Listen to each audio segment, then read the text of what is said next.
She'll join. Okay. Well, we will call this meeting to order. Everyone that is, all the board members are present and all of the administrators are present as well. I will say I'm a little bit surprised Pat's here. There's a Cowboys game on tonight, and so this is a conflict of interest. So with that, we will all stand for the Pledge of Allegiance, and the flag is right there. I pledge allegiance to the flag.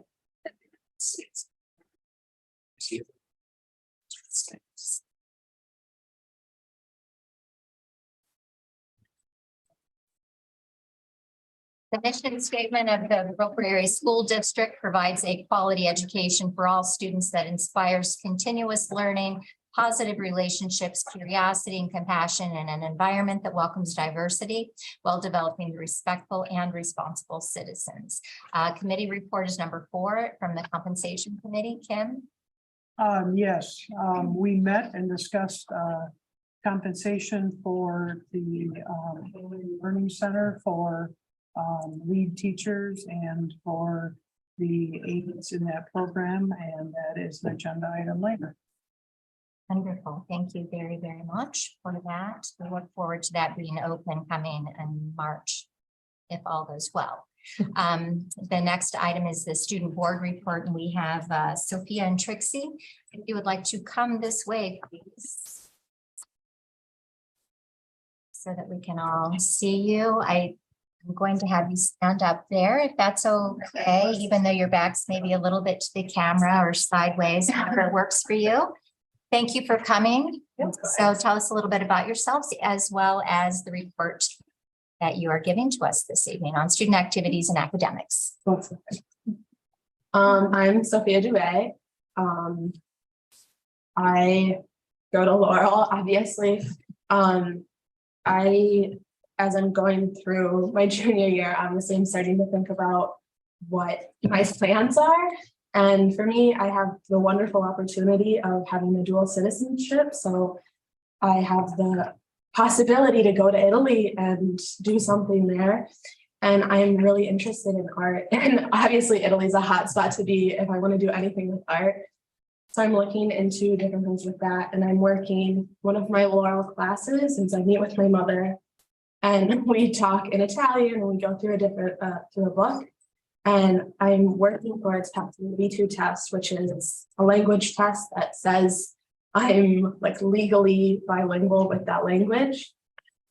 Some of my favorite classes at Laurel is I'm taking a religion study this year. It's led by Renee, and we're going through like the main 12 religions, and each of us, we kind of divvy it up into different things. So we look at like the artistic thing, the different beliefs, different deities, the afterlife, if there's a creation story. And it's been really interesting to kind of learn about what's driving different cultures to do what they do. And it really shows a different side of history that I have yet to learn about in traditional history classes. And that's another reason why I like to go to Laurel, is because I have this possibility to do classes that aren't necessarily traditionally offered in a public school setting. So next year I'm planning to do a philosophy study class, and it's going to be like a student-led class. So I hope to lead it, and then I hope to have some other people interested in it. So I'm really excited for that, but that's what I have to say. Fantastic. Thank you. Of course, thank you. I'm Trixie Papa, and I also attend Laurel High School. Some of my main interests at Laurel are English. I really like to study literature and analyze different writings, but especially right now, I just finished my independent study on women's literature, where I spent the last quarter reading and analyzing writing by women, and I really enjoyed it. Last year was my first year at Laurel because I started freshman year. I was in public school, and I just decided I wanted to have more opportunities with my education, which Laurel offers a lot. And so, yeah, I ended up transferring to Laurel my sophomore year, and I've really enjoyed it. And it's been a really good decision for my education. And to continue with English next year, I am most likely planning to do AP literature through an online course, and then also possibly facilitate my own English class with students who are interested in joining it. And some of my future plans, I've always been interested and thought about attending a four-year college, either liberal arts or like a university somewhere. Some of them are Carleton, McAllister, University of Madison, and I looked at some in Vermont and upstate New York, and then I'm also maybe going to apply to some Ivies. Who knows? So yeah, I don't. That's nice. Sounds wonderful. Does anyone have any questions for these wonderful, amazing students of ours? Anyone? So Laurel is public school. Yeah.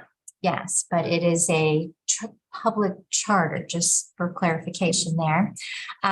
One of the alumni, actually, Molly Collins, got her doctorate in women's literature, and she's teaching at Georgetown. She went to school with my younger son. So if you ever wanted to try to work through her in any capacity at Laurel, I know sometimes that, just let me know. She's fabulous. But that would maybe be somebody you might have an interest in. And I do know of some folks that in your area of art and speaking of other languages in Italian, I have someone that may be of interest that lived in Switzerland for 20-something years, a family member, and she also has a really broad knowledge. Although you may have that, your mother speaks Italian. I don't know where all she's been, but she worked in Sweden and also in multiple other countries, as Sweden was her base, and Switzerland as well. So if there's ever anything that I personally can do to be of assistance in connecting you in any capacity, I'd be happy, as well as the Ivies. My husband interviewed for Harvard for many, many, many years. And so we know some of those folks too. So once again, if there's anything, please let me know, because we want to do anything we can to help all of you to further your education in whatever capacity you're interested in. But amazing to meet you, and thank you for coming. Thank you so much. Thank you.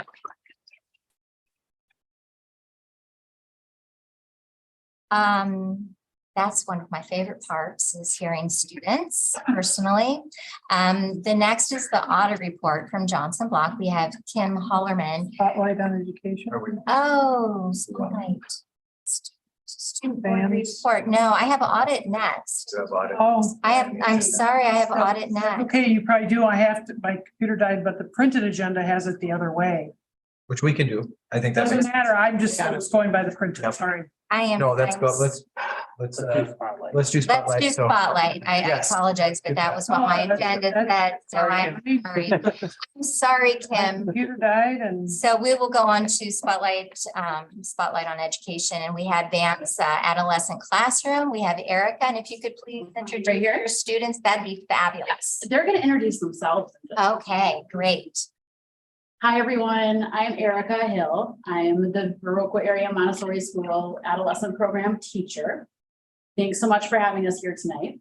As you know, VAMS expanded their charter in 21 from pre-K through 8th grade. And last year, we started the expansion with just 7th grade. And this year we have both 7th and 8th grade in our classroom. We currently have 22 students, and we were also fortunate enough this year to be able to add a fantastic education assistant, Shanna Kovac. Montessori is a pedagogy rooted in the developmental needs of the child and the adolescent. Dr. Maria Montessori was a scientist who closely observed children and then created educational environments, which are referred to as prepared environments in the Montessori world, that fit the child's stage of development and give them a place to act upon their innate human tendencies. Adolescence is a time of great physical and cognitive change. It can be a very tumultuous time, as many of us remember from our own lives, or maybe we blocked that out, or we remember this from raising children of our own. Adolescents are no longer children. Their needs begin to change drastically. They begin to look ahead to what it may be like to be an adult. There is fear and excitement and confusion. They wonder how they fit into their social world, and they are wondering what their own skills and gifts are. How can they contribute? Where do they fit in? How can they eventually be an adult in this world? Dr. Montessori understood that as adults, we could help them through this time by creating a prepared environment for learning that suits their needs.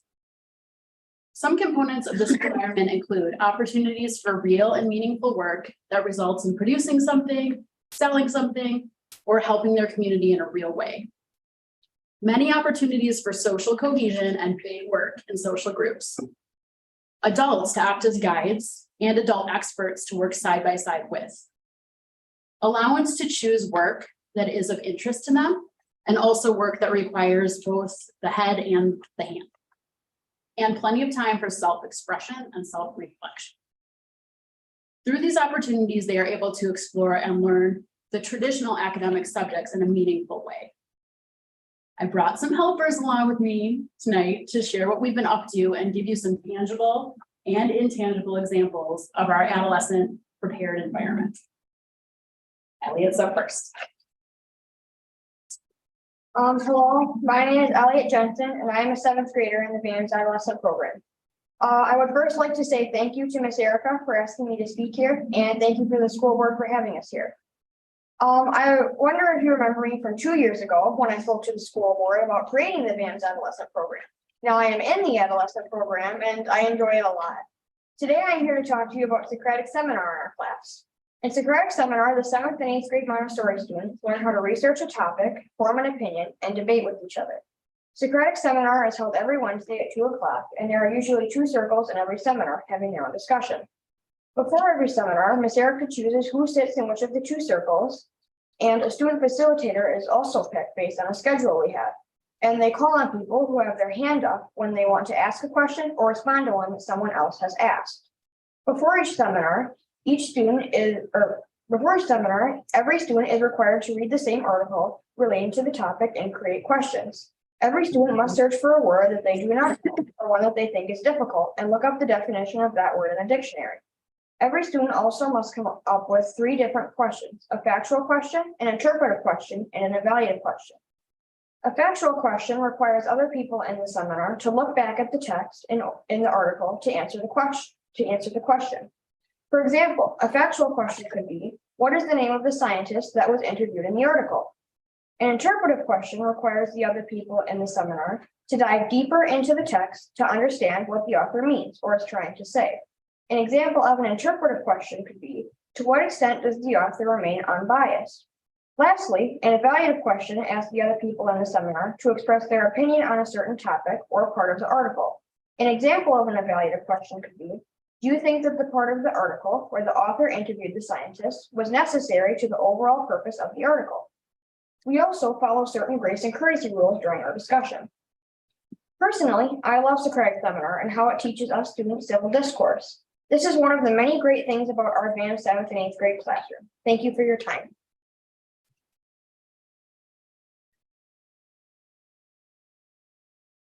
Before you begin, I'm going to say that I had the good fortune to attend one of those sessions last year, and it was unbelievable. The conversation between everyone, how the respect that everyone had for each other's opinions, how the conversation flowed, the vocabulary that was presented during that time, and how everyone defined words that I know are very much at a higher level than a typical 7th grade conversation. So it's really marvelous. And if anyone ever wanted to ask Erica any more about it, it's really a fabulous session and part of the curriculum there. So I'm sorry to interrupt you.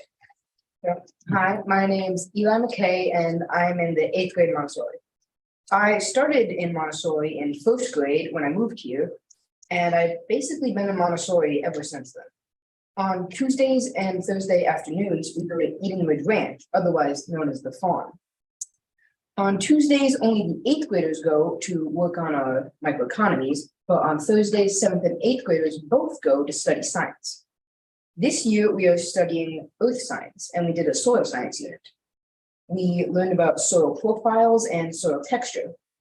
We dug large soil profiles of the farm to see the different layers of the soil. We tested soil texture in a few different ways. We took soil from different places, put it in jars with water, and let them sit until we could see the texture ratio of sand, silt, and clay. For me, hands-on learning makes science more fun and interesting. I would also like to talk about our microeconomies at the farm. Well, a microeconomy is a small business-like activity that focuses on making a net profit. We are doing microeconomies to learn about how to start and maintain a business while still making a net profit. Last year, we made a microeconomy by selling different types of plants and vegetables. We also held an art auction and sold most of our paintings. Last year, we started to raise chickens and are planning on making a profit this year. We made over $1,000 last year during our plant and art sale. We used that money to improve our time at school and at the farm. I really enjoy going to the farm and learning about things that you might not learn in a traditional middle school. Thank you for listening.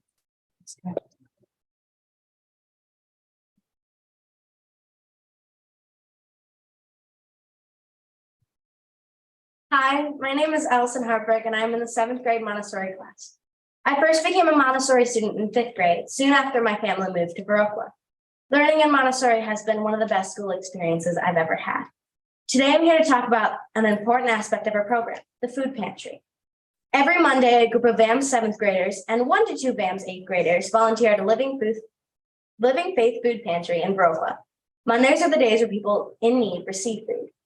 We load other people's cars with food, stock shelves and refrigerators, take people around the pantry to help them shop, and everyone's favorite, fill freezer orders. When people hear that our class goes to a food pantry, they usually ask us why. Well, a lot of the Montessori curriculum involves helping our talent in any way possible and learning how to nourish, support, and understand our community. We have learned how to organize food so things are easy to find. We've learned the importance of customer service skills, such as how to help people and have empathy for people we've just met. We've also learned about the food insecurity that is in our community and how important it is for people who are experiencing food insecurity to have access to people they can trust and food they can enjoy. We were asked to write sections of the food pantry's newsletter, and we will be starting a math project soon with all the data we have gathered at the food pantry. I like the food pantry because I can gain skills for jobs and be with my friends as we help our community. Thank you for listening to me tonight.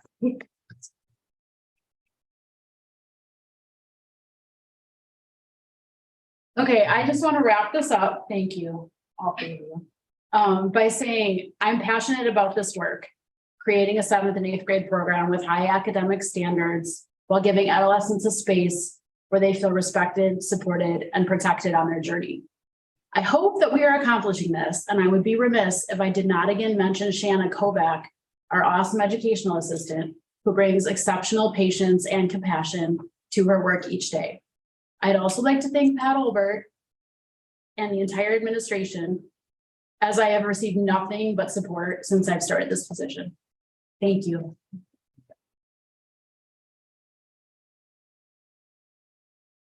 So all of us know how difficult it is to stand in front of a group of people, and you all spoke beautifully, and you should be very proud of yourselves. And thank you for your willingness to come tonight, be out in this nasty weather, and to present some real highlights of your academic experience. We really appreciate it a lot.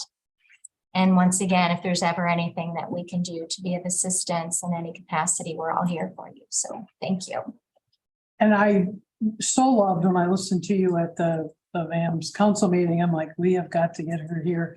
You guys are going to the food pantry, working on the microeconomies, so real life, plus the other things you do in the classroom. It's kind of a great combination, but I appreciate all the extras and all the enthusiasm and energy you guys put into things. All I'm thinking about is $5 raise. For 4, we should up the price. Yeah.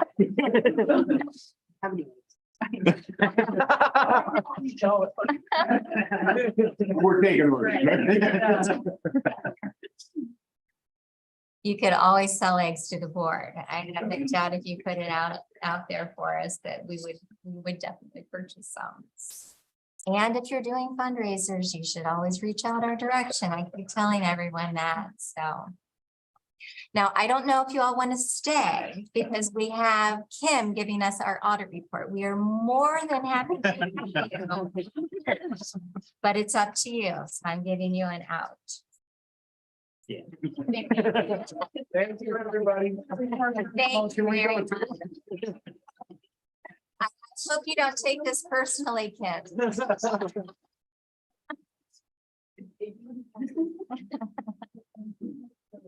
All right, with that, we now have Johnson Block, Kim Hullerman. Thank you for your patience and for waiting.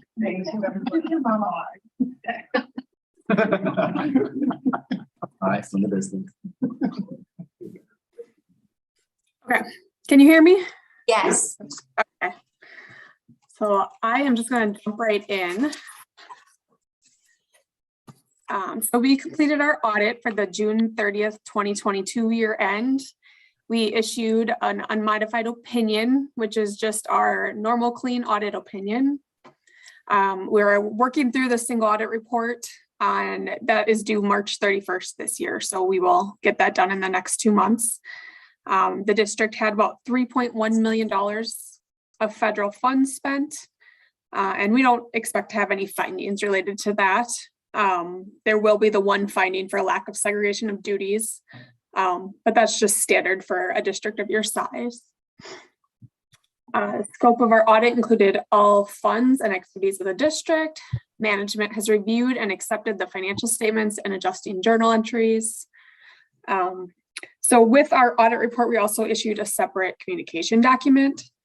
And there we didn't have any management letter comments that we've issued in the past. The only thing we had was in regards to GASB 96, and that is on subscription-based IT arrangements.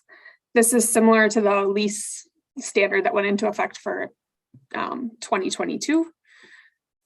So we'll have to gather information for that to see if there's anything to record.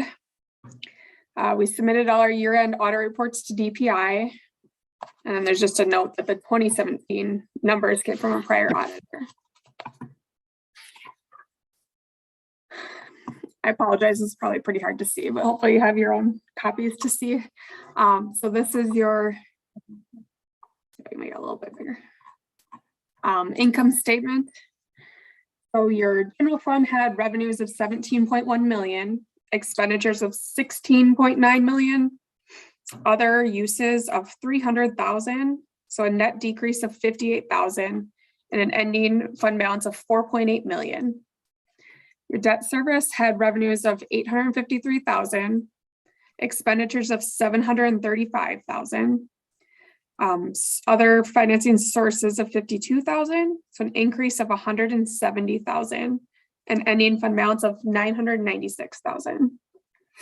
And then your non-major funds, which are your special revenue trust, food service, package cooperative, capital projects, long-term capital improvement trust, and community service. You had revenue of 1.5 million, expenditures of 1.8 million, other financing sources of 548,000, so increase of 230,000, with an ending fund balance of 1.3 million. So overall fund balance was 7.1 million compared to 6.8 million the prior year.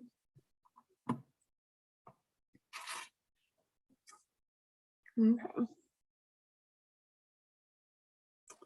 And then the next page is your budget actual for the general fund. Okay.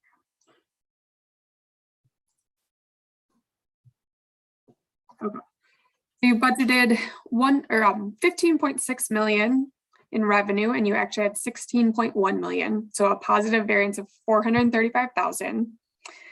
You budgeted 14.4 million in expenditures and had 14.5, so a unfavorable variance of 43,000. And then you budgeted 1.6 million in other financing uses. You had 1.7, so an unfavorable variance of 90,000. But overall positive variance compared to budget of 301,000.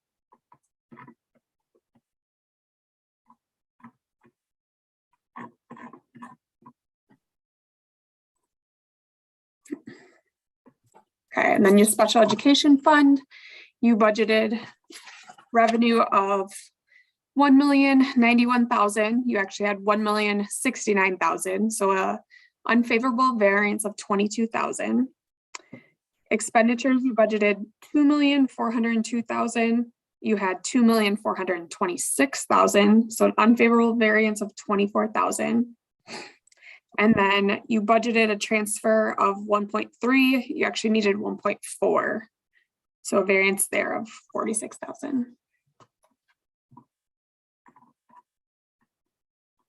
Okay. Page 6 is a breakdown of your fund balance at the end of the year. So 48% was restricted and 52% was unassigned for the general fund. And that calculates to about 3 months worth of expenditures. And we typically say like 2 to 3 months is what you should have. So you're sitting really good for that.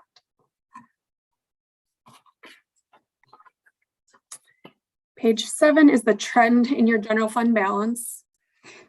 So it's increased about 8% over those 6 years. But then just a 1% decrease from the prior year.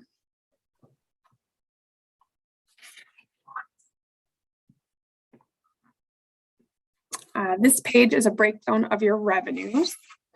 So 47% came from state sources, 28% property taxes, 17% federal sources, 5% interdistrict and intermediate sources, 2% other local sources, and 1% other. And just a note, the most significant revenue from state sources is your equalization aid, and that was about $7.2 million.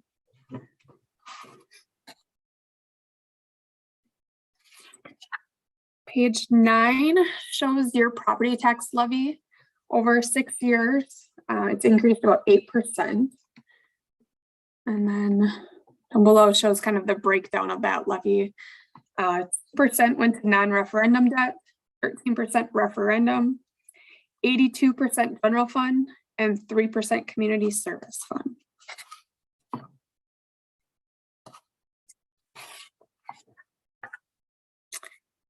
Page 10 is the trend in your equalization aid. So it's increased about 3% over 6 years, but it actually decreased 3% compared to the prior year. And then just a note that equalization aid is based on an average over the last 3 years. And this next page shows the trend in your enrollment. Oops. So you can see that has decreased about 7% over the last 6 years, and then just a 1% increase from the prior year.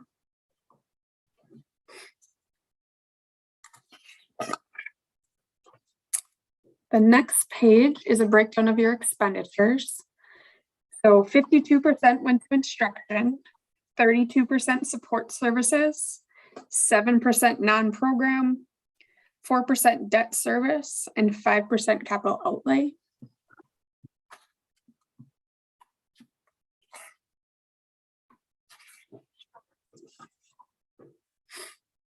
Okay, and the last page just shows your long-term liabilities at the end of the year, or for the whole year, I guess. So the district had bonds, notes, a bond premium, and then a capital lease paid off during the year. So beginning balance of 2.3 million, new borrowing of 300,000, and payments of 712,000 for an ending balance of 1.9 million, of which, excuse me, 630,000 was due in the current year. And then down below is the debt limit. So that your debt limit is 71.5 million. You had 1.9 million outstanding. So you could borrow 69.6 million, or about 97.4% remaining. So that's all I have. What questions do you have for me?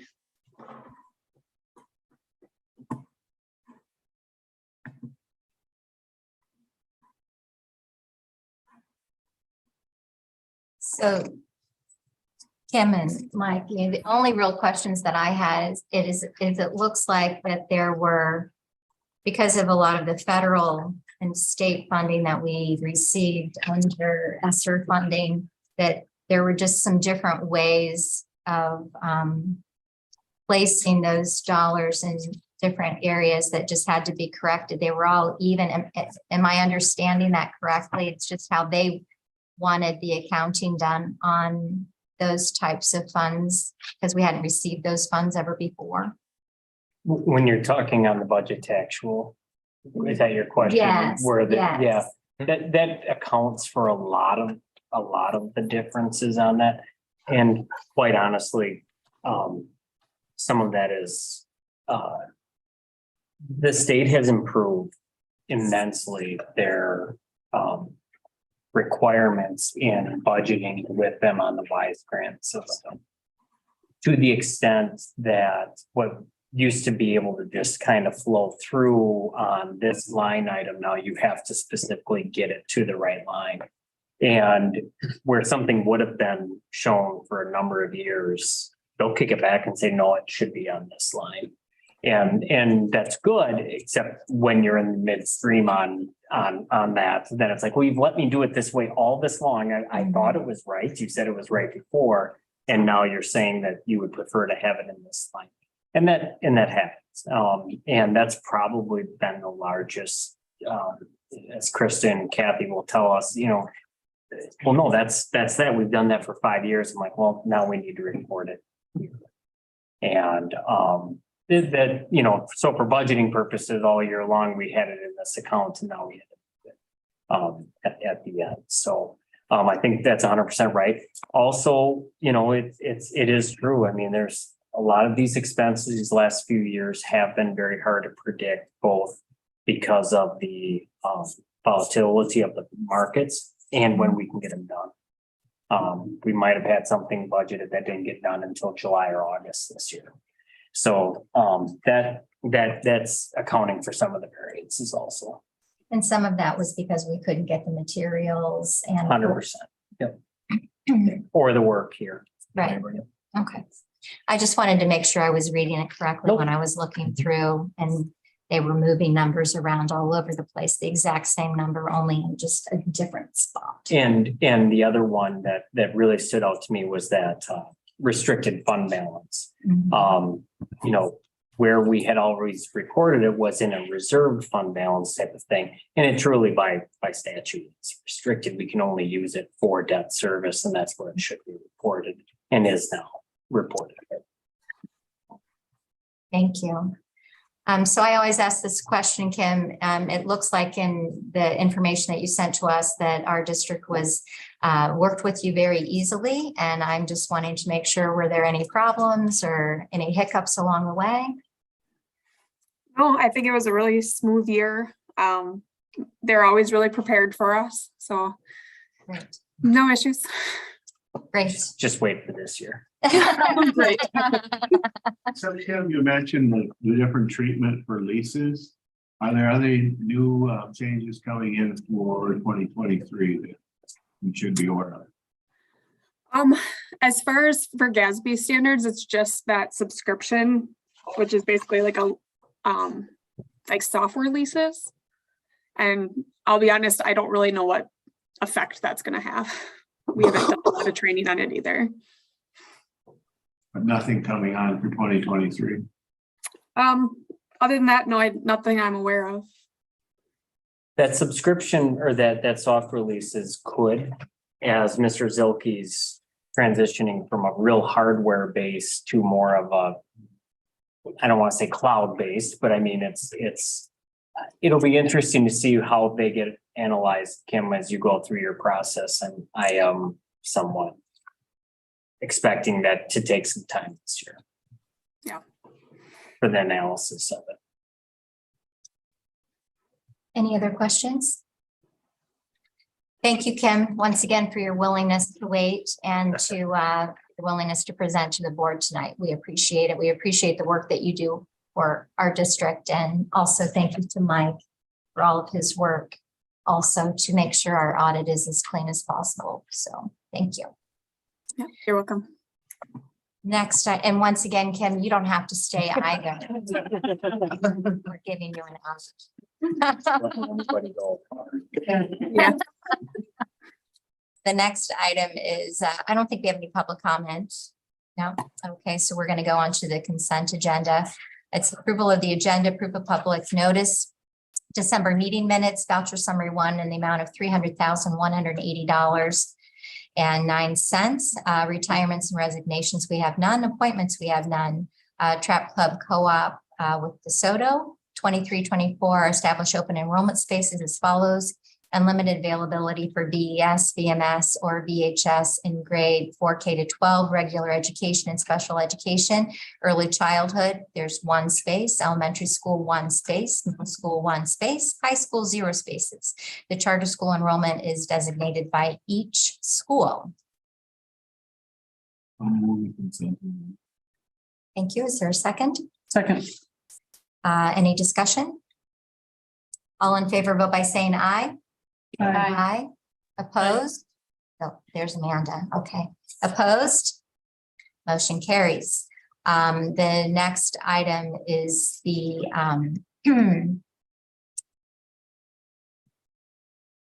Action.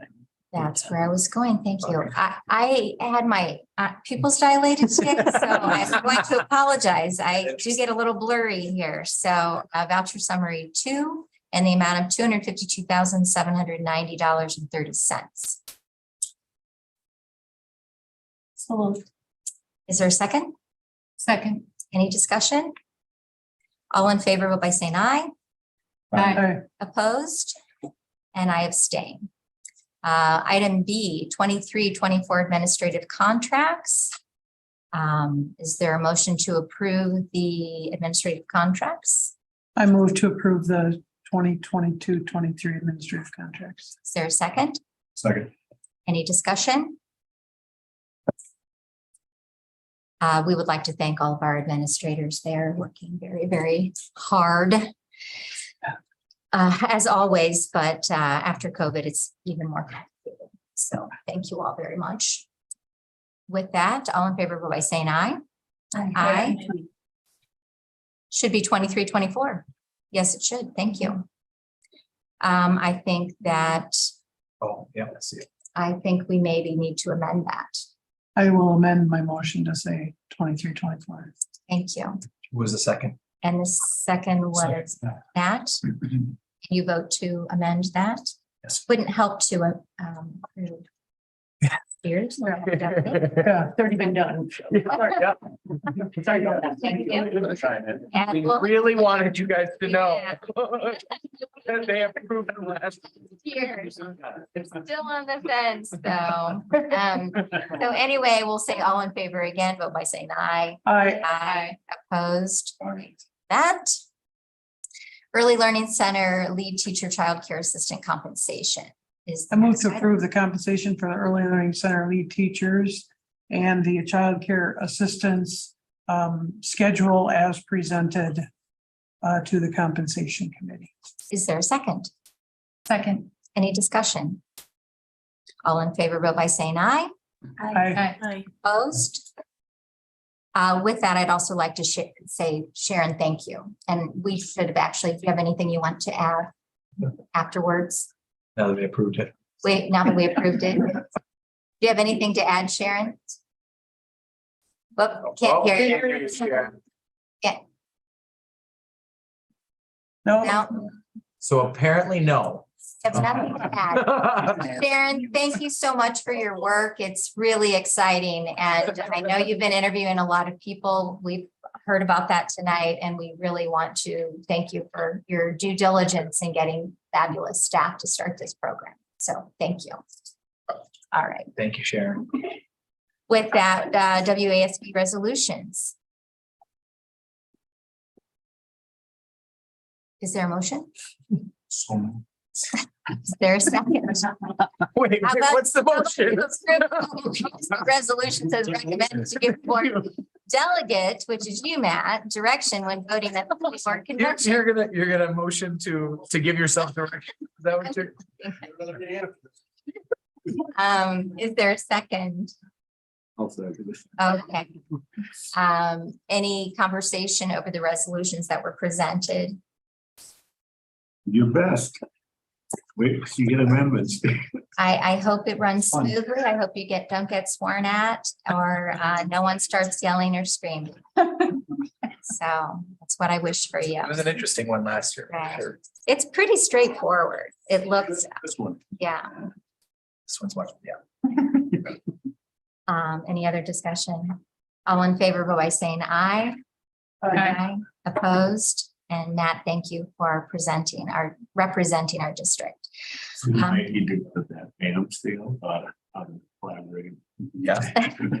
Civil discourse. Yeah. Speak mutually respectful to one another. Yeah. That would be- Item number 11 is information donations over $250. Mike, do you want to present? Sure. Three tonight over $250. The first from the Viroqua community and the Driftless Cafe, part of their solstice dinner. That was $5,050. And how that worked, you know, the winter solstice was, I believe it was Wednesday night this year, the 21st. And then, of course, we got that nice snowstorm on Thursday morning.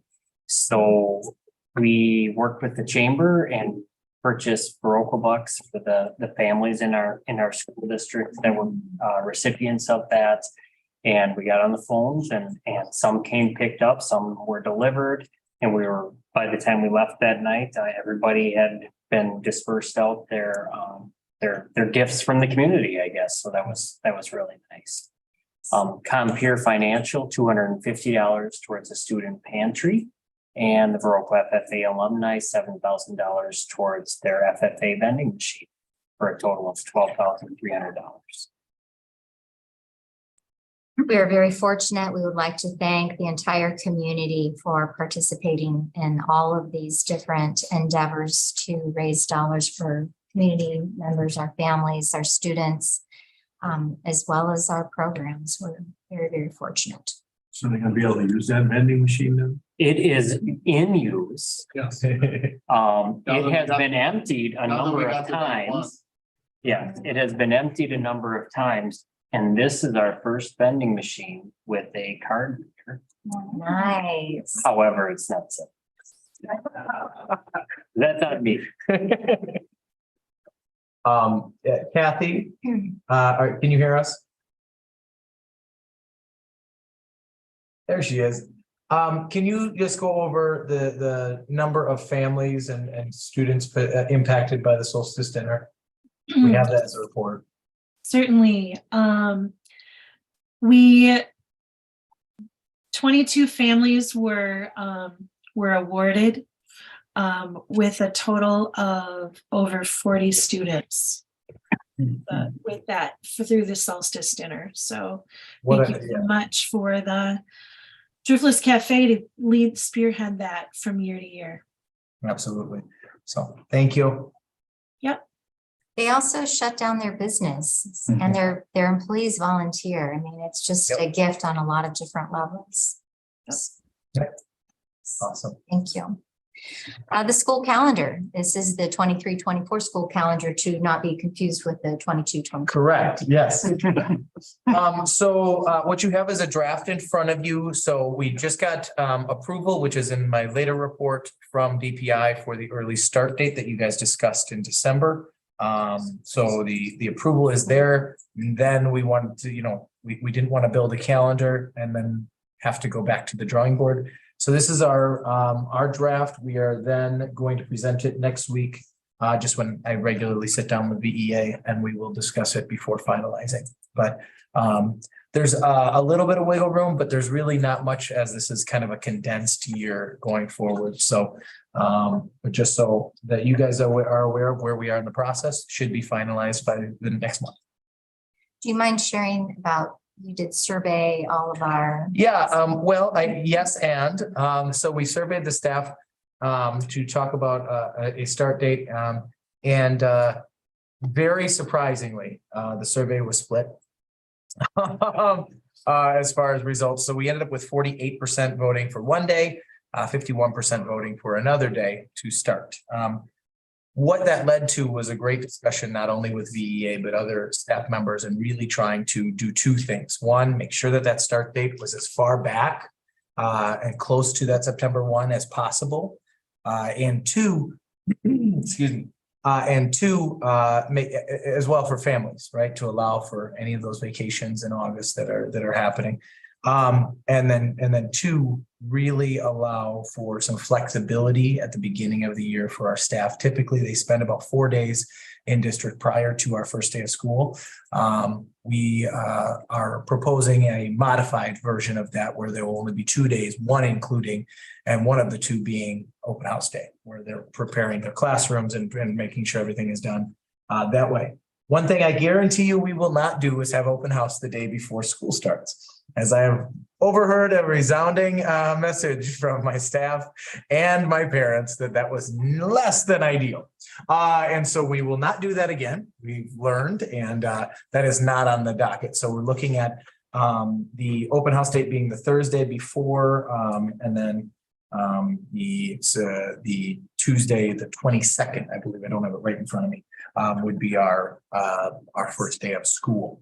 And again, just for the public, if you didn't tune in last month, that is due to the following summer that the major construction would be done that was approved by the referendum. So this is a very typical way of doing this to essentially make that summer and to maximize those work days as much as possible with construction to displace our students as little as possible that following school year. So, Trent, we're giving you guys, some extra time. So hopefully we can get that done.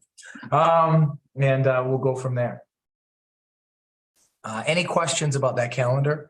And again, this is the draft. Once we have that conversation with BEA, I will be much more confident with finalizing that. End of fourth quarter. What was that? The date, Yeah, 22nd. 22nd. Yep, May 22nd. May 22nd. Dismissals then. Yep. Yes. May And 22nd. as far as we know, graduation will still be Memorial Weekend. It will be Memorial Weekend. Yep, we do not want to change that practice. Yep. We don't want to, I have been told we don't want to change that practice. I've been informed. So. And I'll also say, so we had the open house the day before school started, but we hadn't had an open house in several years.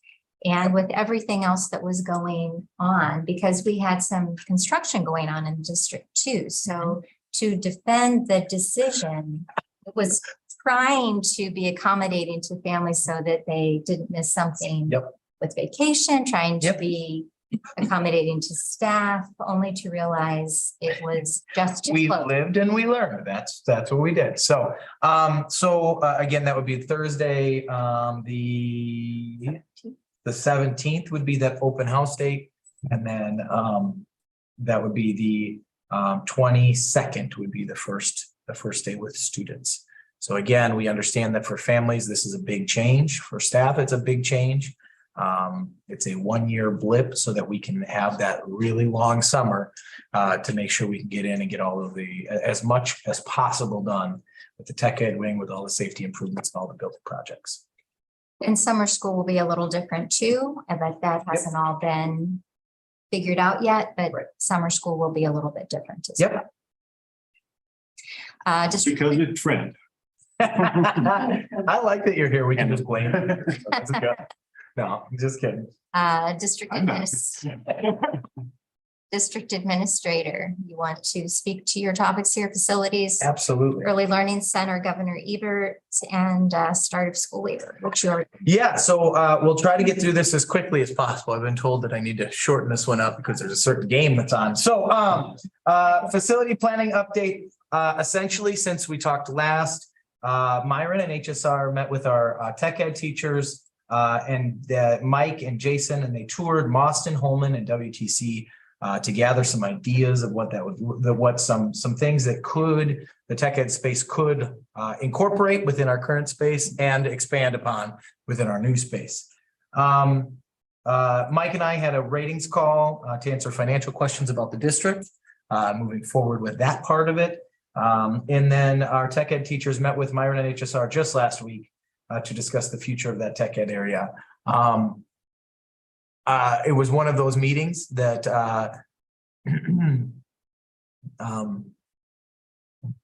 everybody has their own idea of what this could look like, and we threw everything out on the table.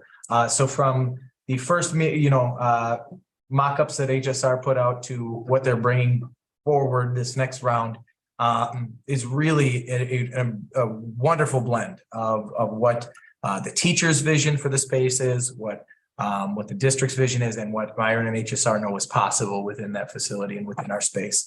And so I think it's going to be awesome. It's going to be one of those, it's going to be a showstopper. It's going to be one of those pieces that we're going to be really, really proud of for a long time. No pressure. No pressure. So can yes. I ask though, Yep. you did a tour of other schools. Did you find anything that you were unaware of or blew your socks off? I'll Yep. speak. I was not. Boston's facility is, Amazing. Or no? it's beautiful. It really is. What they did with colors and open spaces and layouts, and it was an addition to a existing, so we could kind of see that a little bit. They have a different industry perspective in that area. They have some major manufacturers that were partnered with them that we truly just don't have that. Matter of fact, they had, and tell me if I'm wrong, Jason, in your opinion, they had some equipment they don't even know how they're incorporated in their curriculum. They have equipment that they don't have courses written for at this point. And It's equipment that there are many jobs out in that field. yes, and their space was bigger. I think their dollar budget would have been reflectively bigger also. So you could see what a really big project was. But the best part about those is you say, I really, really like that. Yeah, it's not going to look exactly like that. Maybe it's a third the size or whatever, but I like that concept. Or I just don't think in 10 years that's going to be something that's going to be appreciated. And to be honest with you, I think that space there is a little wasted or, underutilized. And so when you see that type of thing, and then hopefully that's kind of where we got it last week, was we were able to talk with the architects and Myron also and kind of point out some of those things. The visit to Holman was more of a straight addition, and what that was. Now they went more into the television studio type stuff, and that one was a little bit different to see. But the nice thing about that one, it was full of kids, and you could see how that was working and everything there, because it was the day right before break. Right. Would have been. Yeah, because it was the day of that storm. But again, as we're walking through, I don't want those type of floors. I don't think that makes sense. I mean, it was good. And then we finished at Western, which is a beautiful facility, and it was just neat to see what that is. Our staff had already seen that. Staff had seen it last spring when we took our. That was my favorite. high school staff. So The apprenticeship building, that's the one you went to. I didn't know if you also went on campus or not. No, they basically started the apprenticeship building. yep. And it was good to see parts of that as, that would be really good to have, or that's probably overkill type thing. So You also could see how they utilize the space for multi-purpose and how visible everything is. I think you're going to see a lot of parts of that in our design. That's where, I was able to attend the second half, and that was one of the takeaways I had is HVAC, electrical, plumbing is all exposed. So if you're teaching it, they can see it. A live example right there. Yeah. And you can change it out too when it changes, when materials change. Yeah. When they decide to do. That won't be something for a many, many, many years though. It's a 5-year plan. Not to change those kind of things up. So next steps, so again, we're still within that trend schematic design phase. But our next steps are meeting with the office staff to discuss office placements for both middle school and high school, the new office and secure entrance pieces, as well as the district office and how we are going to be placed within that. realm. And then checking in with the tech ed teacher was with with updated drawings, which will be it will be later this month, or would that be beginning of next month? I think it's beginning of February is when our next meeting is for that. Any questions about facilities planning update? Well, some of the furnishings in the tech ed department, they keep most of those, or What do you mean by furnishings? the equipment. So I think it'll be a mix. So I think when we're talking with the industry about some things, even though there's a lot of automation, happening within manufacturing, there's value to understanding how that automation works, right? So that's what we've got to find the balance. One thing that we will be incorporating is a new, essentially fab lab, for lack of a better term, that will be allowing us to, what did you guys call it? I don't remember. The clean shop space, I think is what they called it, which is Clean manufacturing. It's clean manufacturing. It's more 3D printing, those kind of things that are really going to be cool, but Yeah, different. I refer to labs as clean labs and dirty labs. Yes, that's exactly what they did, which is not part of my understanding. So I'm learning as we're going here. So yeah, I think that the answer is there'll be a mix. Some of the equipment is very valuable. Some of it has been sitting down, especially in the metal shop, being unused and older equipment right now. And so it's taking up very valuable square footage that we need to get out and circulate some new equipment. It's a great opportunity for us to evaluate. So Absolutely. Makes a boat anchor. There you go. it probably gets a good scrap price. Anything else about facilities planning update at this point? Okay. Governor Evers' visit. So we had an outstanding opportunity to have both Governor Evers and Lieutenant Governor Sarah Rodriguez here on campus, which was just something that is our historian in the district, Ms. Brenda, informed us that has not happened in 41 years at least. And so within that, it was just an outstanding opportunity to showcase a couple of our things. Of course, Mother Nature had to throw this awesome wrench into this, which was a 2-hour delay. And so that was a really fun conversation. So not only am I on the normal 2-hour delay piece, which starts 4:30-ish in the morning, and conversations with multiple, people, Randy, transportation, but then also bouncing through all the other local superintendents.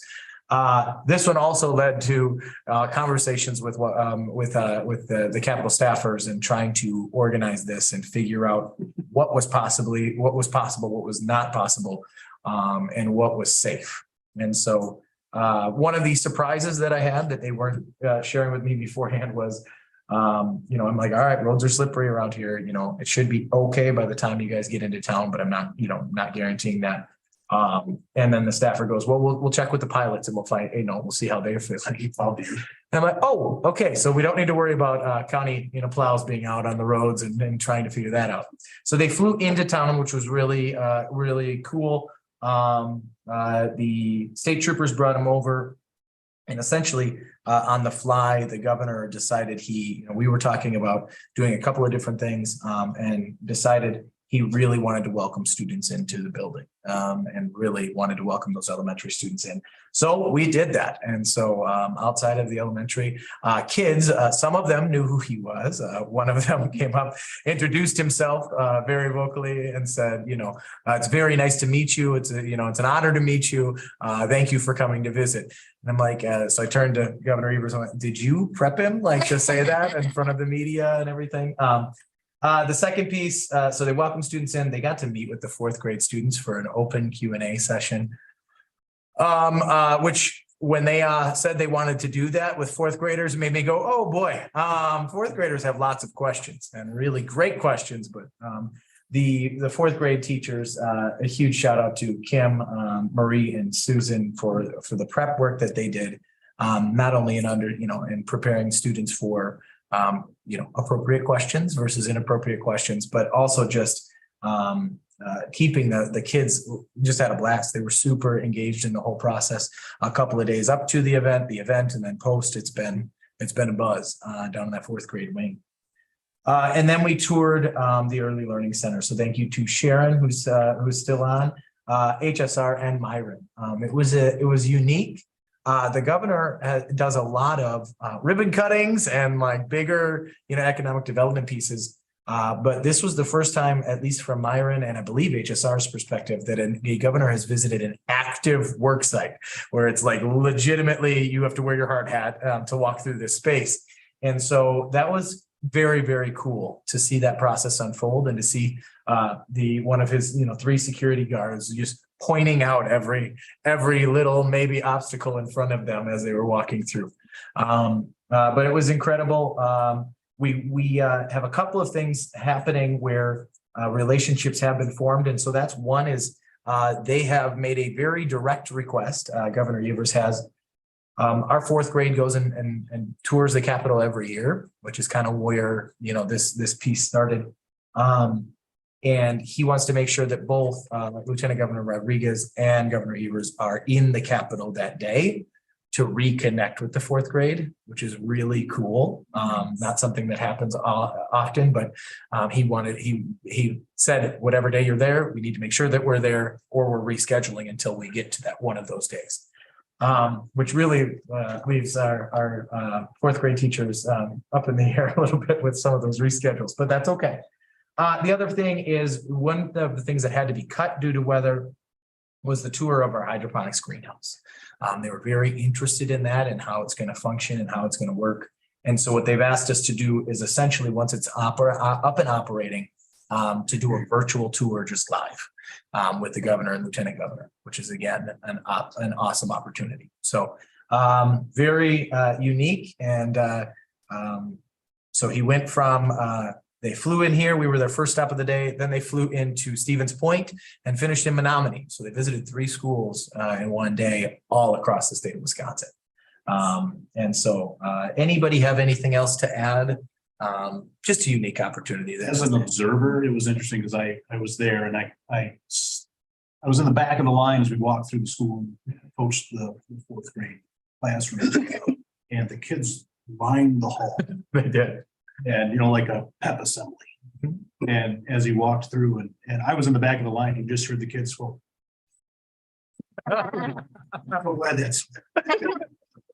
They were very nervous to meet him. But I'll tell you, the prep work and to have the kids ready and anxious to have that opportunity was just neat to see. So, yeah. Absolutely. So thank you to everybody that helped within that. It was a great opportunity to showcase what we're doing, and we're really, really excited about having that opportunity. Pat, did you have his ear? Not much. No, there was a lot of Moving I parts. just stayed in the back. People. Yeah, So 20 people. it was. So all in, yep, it was the governor or the lieutenant governor, 4 staffers, 3 security guards, and then State Senator Brad Paff, and multiple media outlets. I think there were 3 total media outlets. So this was the group that was following us around the district. So there was not much as far as normal educating happening in the elementary building that It was morning. interesting. So I apologize. After the fact to watch the news blip about it and had nothing to do with the district. Right. So I thought Yep. it was interesting. Well, You know what? It is educational. I mean, having that it is. experience, it's a hands-on live experience. This is a person that works in our government and understanding how that process works. And yeah. It was unique, and this is a new push from their office, that there wasn't an announcement. There wasn't usually when these visits, they're coupled with, they're announcing new funding or they're announcing a new program. That's not the intent. The intent is to get into more schools. And so that's a new push that you'll see from both of them, which I think was, we were school number 1, not bragging at all, but the first one that they visited in this new push. Any other questions about the Governor Evers visit? All right. Early Learning Center update. So demolition was officially completed in mid-December. And painting is already started and near completion in what's called Area A and Area B. So Area A is the south wing, Area B is the west wing closer to the arena. And so Paint is going up on the walls. Fencing was installed already around the future playground area. It looks great. Governor Evers toured on January 5th, which was a very interesting piece there. Pat, who is our superintendent on site, he was very calm when I told him on the phone that the governor was coming. I don't think it was necessarily super calm after that, but that's okay. Initially, they were very prepared. The site looked great, and they were able to. What's that? Site was spotless. It really was spotless for an active work site. It was great. So then upcoming this next month, we will have carpet and flooring installation happening. They will do the storefronts. So every door will have a aluminum and glass storefront door to access the outside. And that's a safety for safety purposes, some licensing for some of the rooms, and going to allow more light into the rooms versus a more standard kind of household door. They will complete the install and start up within the next month all of the furnaces that have been completely put in. So it's been really cool to see everything come through. We do have an issue and concern that we're going to continue to work on and that's getting the interior wood doors. That's the one thing that continues to come up. It's one thing that has the longest lead times and the longest, the most concern. The great thing is that Myron NHSR had the foresight to save all of the doors that were going to get tossed so that we can start on time no matter what. They do anticipate having the new doors, but it's just one of those things that is a question mark right now to make sure that we were there. And then the last thing I had, any questions on the Early Learning Center? In your packet, you'll see some pictures. So please take a look at those. Melissa from Myron does a great job at putting that summary together, along with some snaps and some photos. We have a tour schedule. We have I don't know if it's officially scheduled. Is it the 25th? All right. So I think that's what's that? Wednesday, the 25th. Wednesday, the 25th at 2:30. So for the board to be able to walk through, please let Beth know if you're going to be able to attend. It's buildings and grounds. It's a buildings and grounds committee, but we should be able to do that as just a committee. Yeah, so that should be fine. And then everybody can attend. So that'll be our chance to walk through. It's really incredible what they've been able to do with that site. It's start of school date, a start of school waiver update. Again, I've already kind of talked about this. We have been approved for that start date of Tuesday, August 22nd, and that end date of Wednesday, May 22nd. So DPI and the state have given us the go ahead to continue our planning on that. Any questions about anything on my report? Pat, was that quick enough? That was good. All right, thanks. All right. Always give an extra point. So the administrative reports, Jason, I'm going to start with you. And if you don't mind just going through the whole, there's high school 8th grade planning, charter school enrollment windows, and when cookie. So we had the class of 2027. Yeah. We actually tied it into one of the many snow days we had was on a parent teacher conference night. So we moved our parent teacher conference to early January. And so we actually tied that into the parent teacher conference night. Actually, probably boosted Steve's 8th grade parent teacher attendance. Probably one of the first times I'm guessing the 8th grade probably had the best attendance out of all 4 grades. That's true. Great idea. And even to put it in perspective, as we talk about like coming back to normal, my guess is the last time we were able to have that 8th grade meeting was probably when Sophia and Trixie were in 8th grade. We probably haven't had that in person since then. So it's been a few years. So we were able to just kind of go through the general parts, the courses, the registration. We have registrations out to all 4 grades due in by the end of the month. So then we'll be able to kind of look at numbers at that point and see where everybody's at as far as that goes. We did tie in, Laurel had an open house after that. So for those that know Jenny, she's pretty strict usually as far as timeline. And she's like, it will be a half hour. And I think it might have been 31 minutes before we rolled out of there. But that way they can kind of move into the Laurel Open House if that's an interest that they have. And we get students, obviously, that are very familiar, that have their students either here in the adolescent program or the middle school. We have homeschool kids that come to that night. We have Pleasant Ridge kids that come to that night, variety of things. So it was really good to have all that. We've already started looking placement wise. A lot of the data we really focus on just for math, and if we do a reading intervention with ninth graders. So we look at that, and then we kind of have initial placement with that. We keep monitoring that up until the very end when we place the kids in the class. So that was good. Leads into charter school enrollments. Better Futures is unique because kind of always open. We usually move students in at quarter time. They can also graduate out at quarter time. They can do their exit portfolio and different things. So we have some coming up Thursday. We have our next consortium meeting, so we will have some graduation interviews already. And so it's usually a coordination between Adam and the 4 principals. This is probably how many seats are going to open up, and this is probably how many interviews we're going to have to fill them up, type of thing. So Laurel is also open. And a lot of those, like I said, it ties in great to that open house. But there are examples. Trixie's a great example of a student who didn't come in at the beginning of her freshman year too. And that happens at times too. Or some students even move into the district after the freshman year. So there's definitely possibilities. For those that aren't familiar, Laurel does go through an interview process. You don't just, and Better Futures for that matter does too. We go through interviews and to make sure that everybody has as much information as possible. And then we try to get the best fits for the students and for the program to that degree. So winter co-curriculars, we are probably halfway. We're probably about the midway point. Had to reschedule a few times.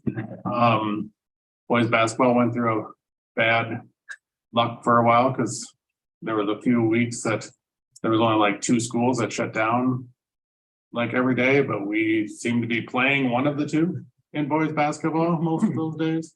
So we've had to reschedule some of those, and but we're probably about halfway through most of those seasons.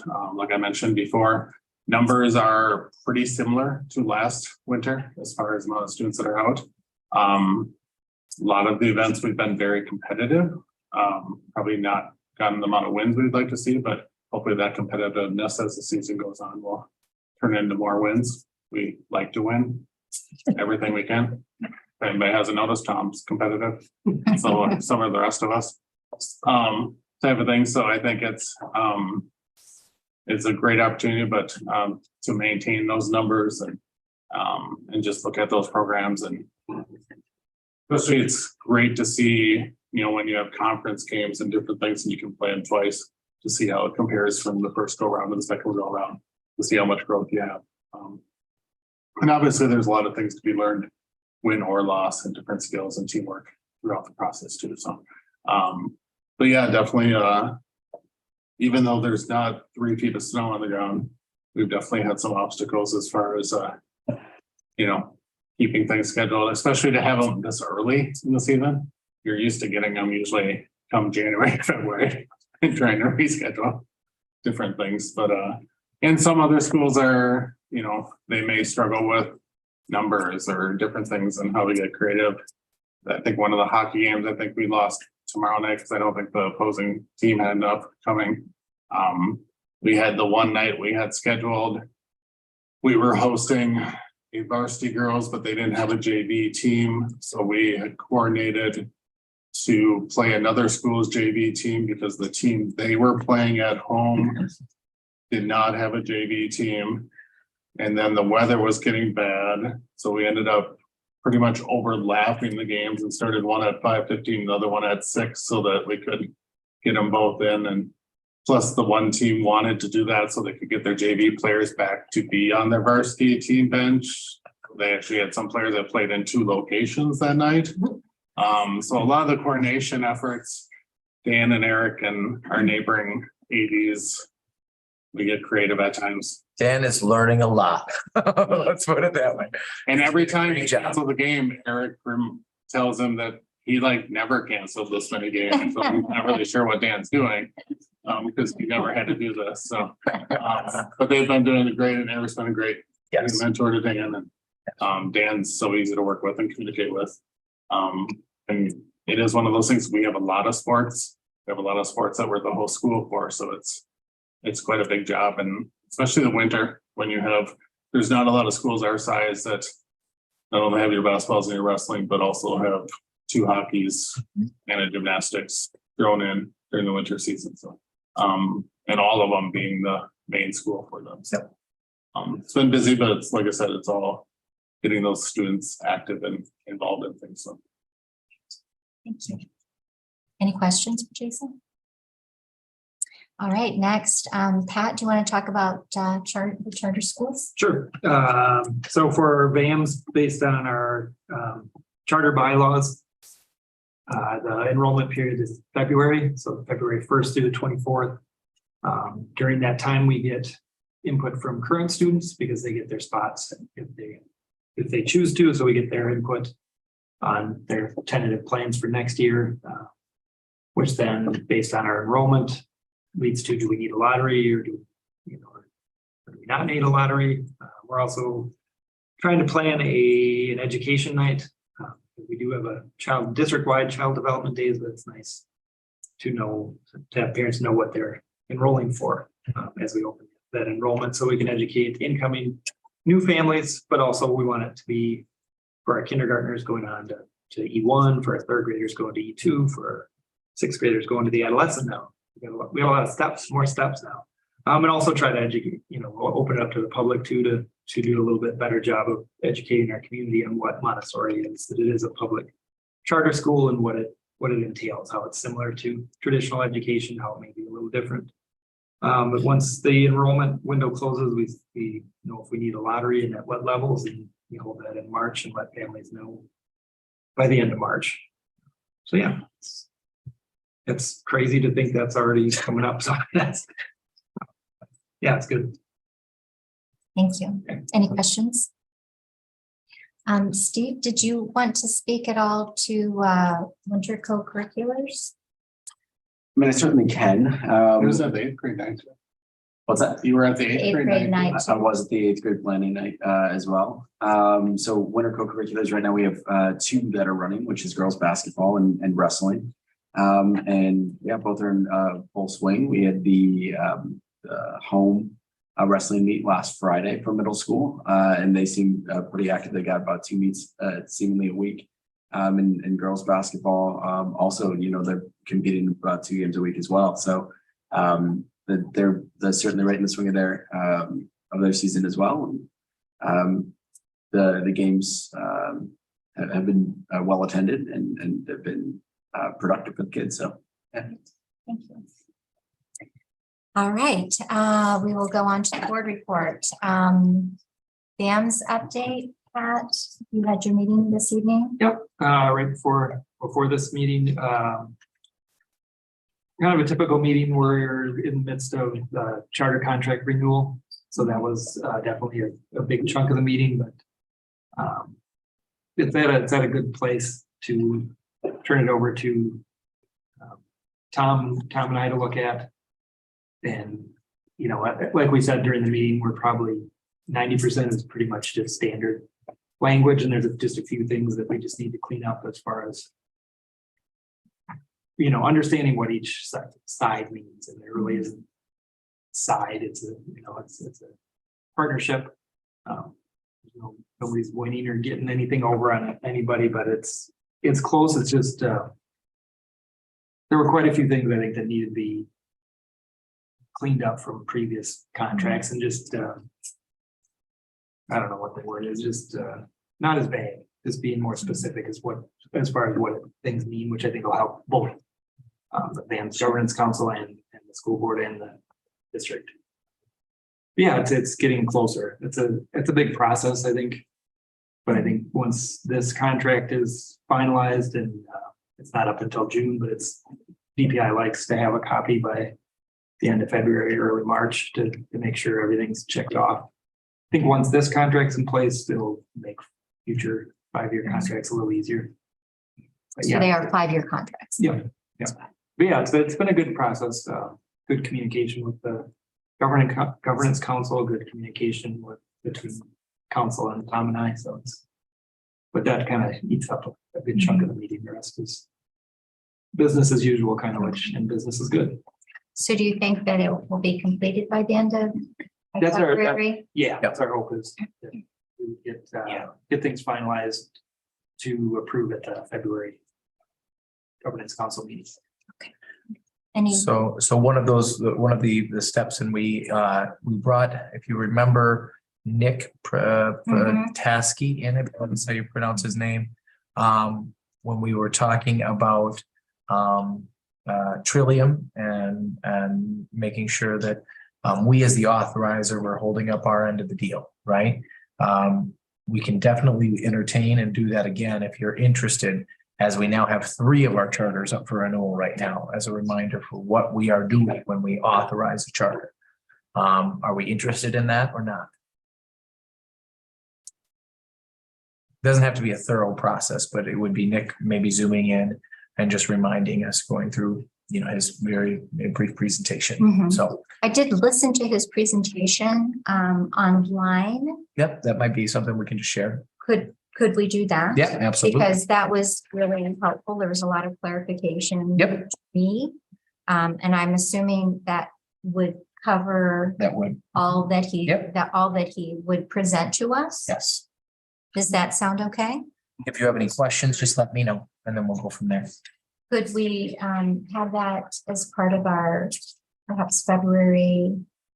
Well, we'll wait till do you want us to wait till the contract is completed? It doesn't really matter. What it's gonna be is that rough draft, is a part of the process, and then prior to it being approved by both the governance council and the board, we could refresh on those. It doesn't have to be before we would enter into anything, because again, those agreements don't have to be signed. I believe it's June, Pat, Jason, I think it's June.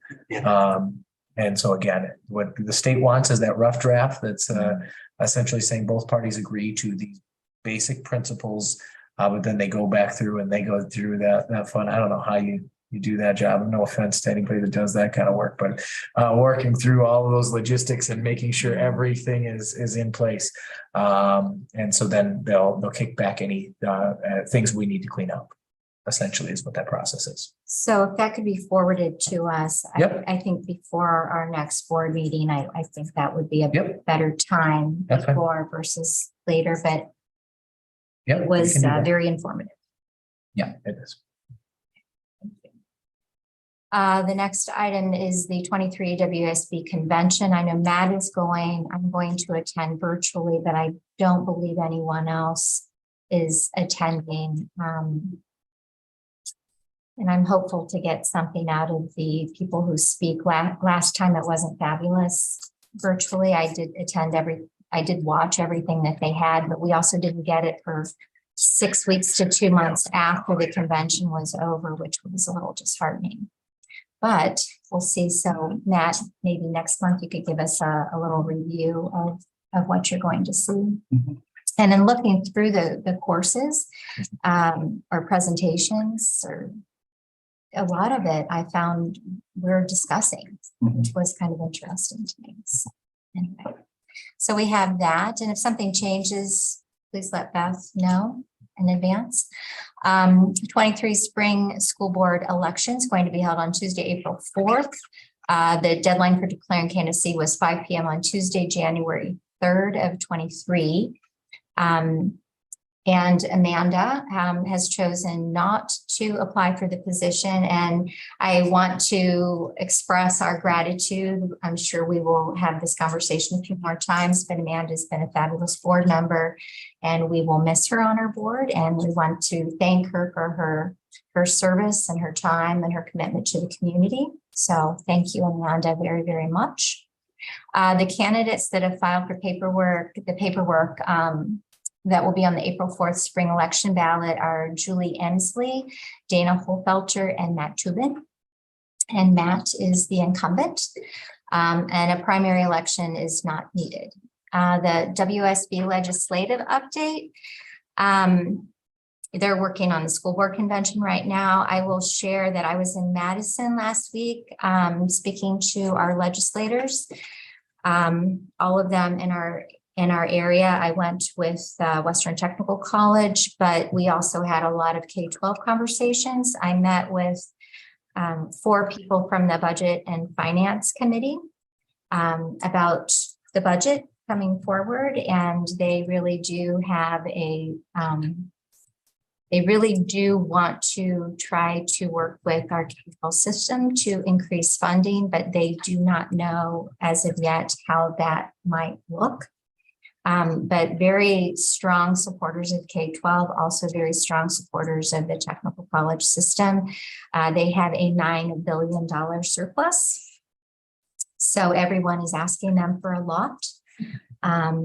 But they also did not spend some of the federal dollars. And part of that surplus is because they could not decide on how to spend some of the federal dollars that were sent our way, which was a little bit disheartening, but that is what it is. And they are just getting asked from everybody. So that was interesting having that conversation with them.